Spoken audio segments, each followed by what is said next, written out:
I want to talk to Mark calling in from Pennsylvania. Mark, you are on the line for Truth Wanted. What's up? How are you tonight? Mark, I'm doing awesome. You guys, in between the time I called and just listening, you really did cover a lot of the topics that I wanted, but I still feel like I have to say that in America, the United States, as perhaps the most successful nation in history, pets are so much a part of our lives. Mm-hmm. And I feel like, just like the gentleman that's on the show, that animals have rich internal emotional and intellectual lives, and that they're not really our pets, they're our animal companions. Mm-hmm. And that there are a lot of animals that unfortunately are like targeted to be food for us. Yeah. And I think that like the fact that, you know, the way we treat chickens and animals and pigs in factory farms in the United States, when we can spend, you know, $1 trillion without blinking an eye, is really sad. Yeah. I worked at a restaurant where when the owner found out how pigs were treated, she took them off our menu. She found a place that raised pigs in pasture. He said I would be able to sell to more restaurants if only I had a refrigerated truck. And she lent him the amount of money he needed and said, I'll give this to you and you'll pay me back. And suddenly everywhere in Philadelphia, you have pigs in pasture. And if you've ever seen these videos on YouTube, you know, pigs are smart animals, just like the gentleman was saying. Yeah. I think they know exactly where their life is going. And as far as being vegan, that's great because we're animals. But I assure you, I've read stuff where when plants are being cut, they release pheromones that are the equivalent of a scream. And is there any way that we can avoid, you know, in order to live, you've got to eat other life forms. I mean, plants get all their energy from the sun, but they still need manure. So where does that leave us? Jamie, you want to take this? A moral way to live our lives and not hurt or eat other animals. Yeah. I want to hear Jamie's response to this first.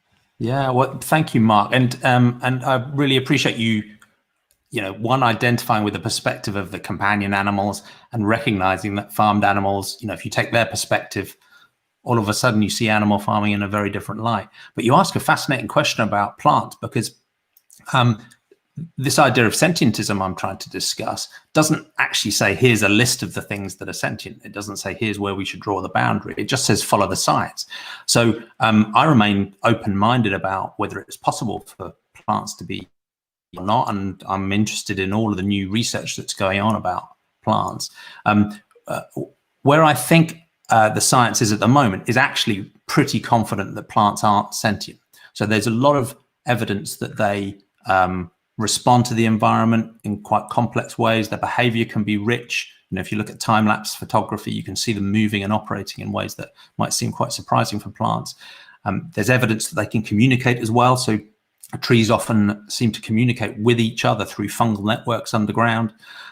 So there's complex behavior and even communication there. But I think there's strong reasons so far to doubt they have sentience, because one, their evolutionary pressures are very different from those of animals that move around in the environment. So I think the level of modeling that an animal has to do of itself in its environment has a very different characteristic. Because we move, we have to avoid things, we have to search for food, whereas a plant being fixed in an environment has very different sets of pressures. So I think there's different evolutionary drivers that mean it's less likely that a plant is aware of its own or experiences suffering. The other reason I think comes back to the thing we discussed earlier on, is about information processing. So we don't have a full understanding scientifically of what sentience is, of course, but by examining humans and non-human animals, we can look under an fMRI scanner or through brain architecture at brains and neurons and nervous systems. But whenever we observe sentience, or more broadly consciousness, in a human or in a non-human animal, it's correlated with electrical and chemical firing in a central nervous system that consists of a brain and a spinal cord and a bunch of other stuff that's going on as well. And plants simply just don't have the information processing architecture. If you dissect a plant into pieces, you will not find the information processing architecture that could support anything like that. So I remain open-minded, but my simple view at the moment, based on my understanding, my amateurish understanding of modern science, is plants aren't sentient. And there might even be some of the very simplest animals that aren't sentient either. So if you look at something like a sponge, it's classed as an animal, but it has no nervous system at all. So I don't think they're sentient either. So it's a long answer, but it helps, Mark.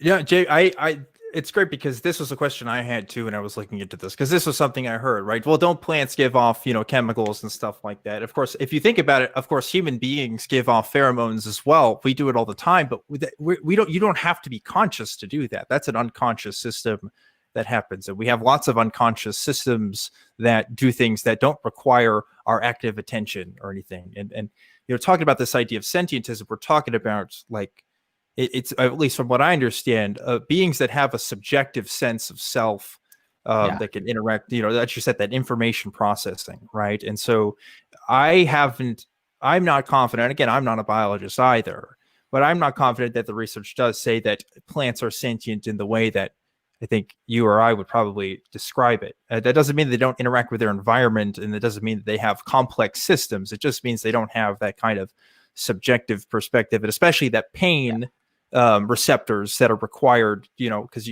a central nervous system with all the necessary functions there are going to be required to experience pain, right? If people have been born with problems with their central nervous system and they don't feel pain, that's a thing that happens. So we know that there's at least some system there required for that. Maybe there's alternative systems there, but it doesn't seem like it is there for plants. And again, it doesn't even make sense from an evolutionary point of view for plants. A being that can't move, why would it want to feel pain if it can't do anything about it, right? So that's something to consider there too. One other point. Not to cut in. Sorry, Mark, go ahead.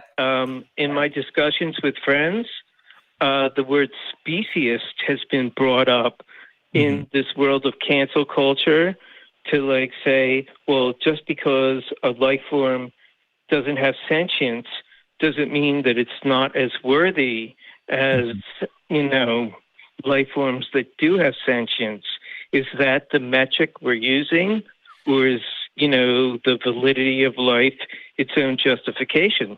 Maybe. I think a sentient being is going to care about its own self-sustenance and its own existence. If a being isn't sentient, a rock isn't sentient, so it's not going to care if I bust it apart, and so if a plant lacks that as well, I don't really see a moral difference there, right? And here's another thing to consider as well, and I don't know if this is what Jamie was going to say, but if we're talking about reducing plants, reducing our total consumption of food in general, right? It would actually make more sense for everyone to go on a plant-based diet for the plants themselves. And that sounds counterintuitive, but you have to think, for every single hamburger that we eat or every single slice of bacon, we have tons and tons and tons and tons of land that is used to grow crops for those foods. And we wouldn't have to grow as many crops as we do today to sustain all of the animals that we eat on a daily basis. So it's counterintuitive, but really, a plant-based diet actually